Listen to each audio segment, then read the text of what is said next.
Hey, welcome back to the stash. So, Spider-Man is now going cosmic. It's been announced that after the Hellgate arc, the Amazing Spider-Man comic series will now be split into two. We'll have one side detailing the more friendly neighborhood stuff, and the other one showcasing a more space globe-trotting adventurer.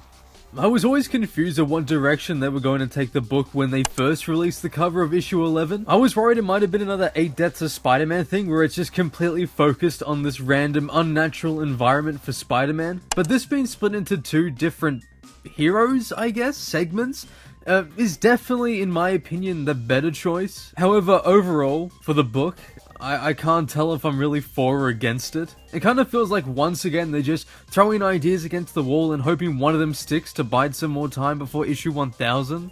Not to mention that Nick Spencer literally did this concept a few years back too, and it's still probably going to be done better there than it will be here. Plus it just sort of adds to the entire vibe this new volume has, where it feels like it's just reusing post Brand New Day story ideas in this annoyingly safe cycle. There's just so much to unpack here, but before we really get into the video though, I want to take a quick second to say that here at The Stash, we're trying to reach 12,000 subscribers before the end of the month. It's a huge ask, but with your help I know we can do it, so if you like Spider-Man or just comic content in general, feel free to stick around and maybe hit that subscribe button. Also, before I forget, we do have a channel membership. There's 2 tiers down below, one of them includes a special video request. But anyway, with all that being said, let's jump right back into the video. So here's the breakdown. Joe Kelly and John Romita Jr. are sticking with the more grounded neighborhood-focused half. Meanwhile, Kelly and Pepe Larraz are taking Peter into the more cosmic territory. On paper, it's not a bad idea. I actually like the concept of exploring different tones with Spider-Man's world.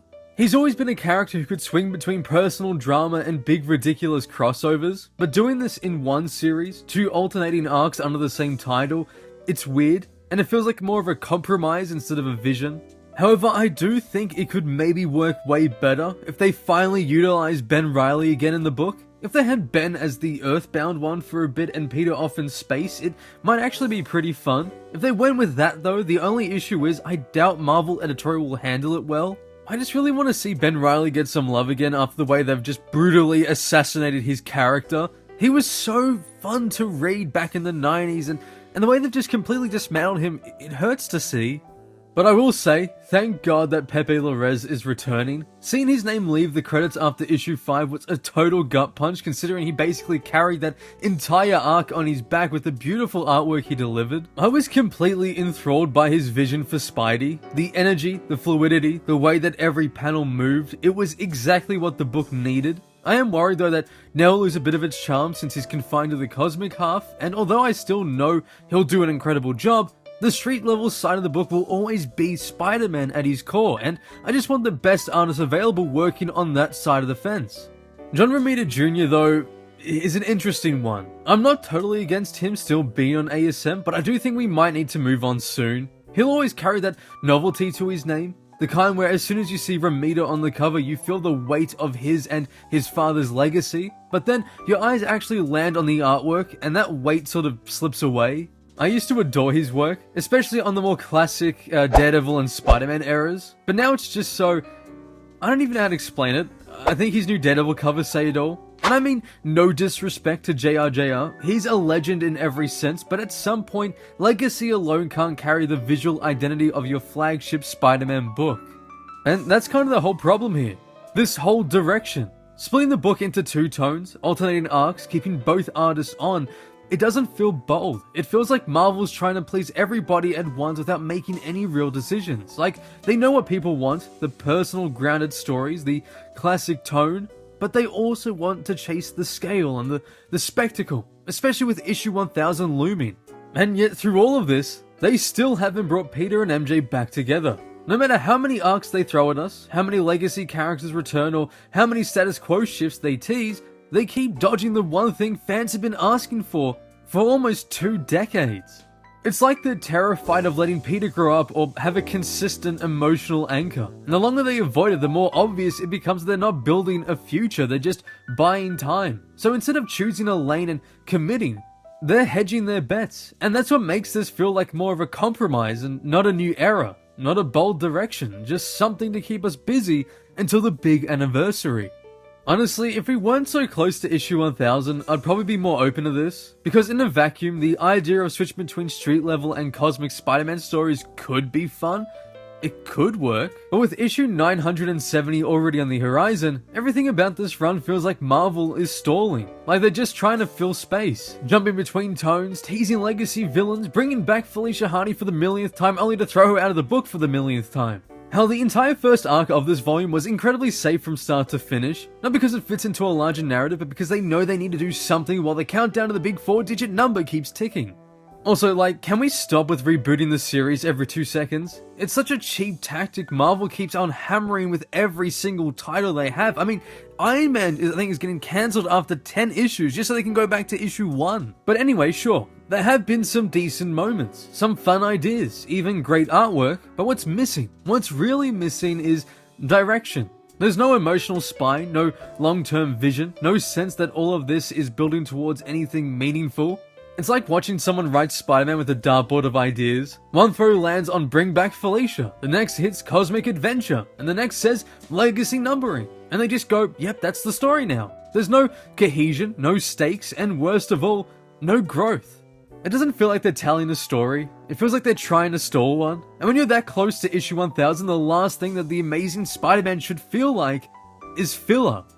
The sad part is, Spider-Man should be in a golden era right now. Hickman's Ultimate Spider-Man is doing mostly everything fans have been asking for, not just recently, but for years. It's a Peter Parker who's allowed to grow, he's older, he's married to MJ, he has a family, and even though it's set in a new universe, it still feels more true to the character than anything we've seen in the mainline title in over nearly 2 decades.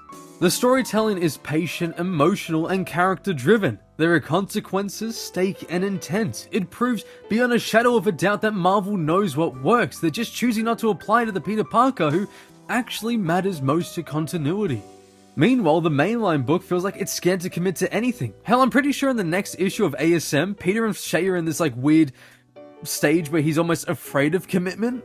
Not to mention 1 minute Peter's in a mystical death arc, the next he's randomly got a new childhood friend we've never seen before, and now he's getting pulled into space. MJ's still sidelined in a completely forced relationship with Paul while being the new Venom.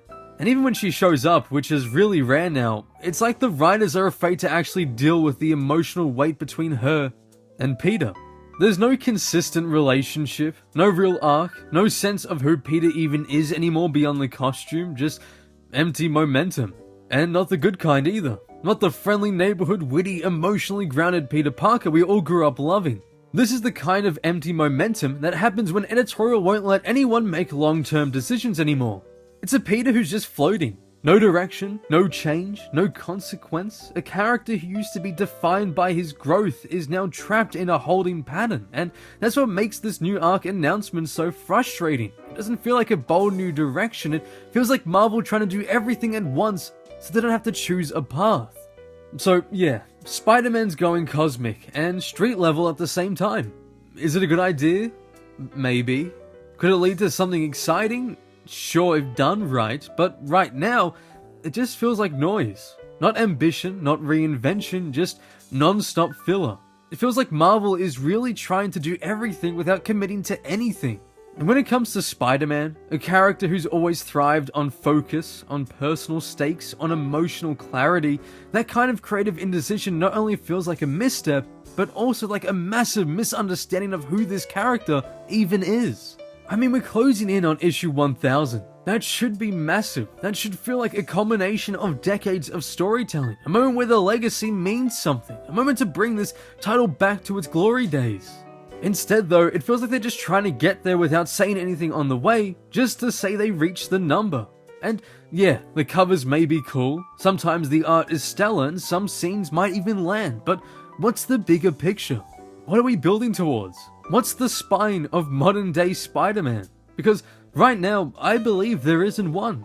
There's no arc that defines this Peter, no central relationship to ground him, no big choice that changes who he is, just constant movement in the form of events that happen to him instead of because of him. And when Marvel refuses to let Peter and MJ move forward, when they won't commit to letting Peter grow or confront his history in any real way, it becomes painfully clear. They're not writing for Peter Parker, They're writing for the brand, and that's even distorted thanks to Marvel's twisted vision of who their best character truly is.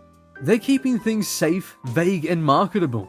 It's the illusion of change wrapped in a cycle of distraction. And until they commit to a real direction, one that actually respects Peter's history, that dares to give him a future, it's hard to be optimistic.